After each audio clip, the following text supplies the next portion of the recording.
Hi guys, in this video tutorial we will learn how to lock your WhatsApp app. So click on WhatsApp and click on three dots on top right corner. So click on setting.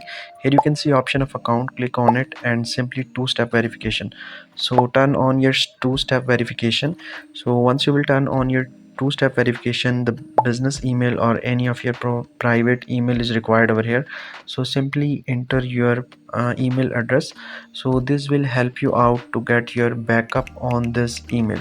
So all your images, all your chats will be directly interlinked with this email, so you can get all your data with this email which you are going to enter over here. So my email is verified over here, so I can click on the back option and I can choose a fingerprint or lock option to lock my WhatsApp chat or my WhatsApp app. So click on privacy. Here you can see app lock option. Click on it and here you can unlink with biometric, as I already done with the fingerprint.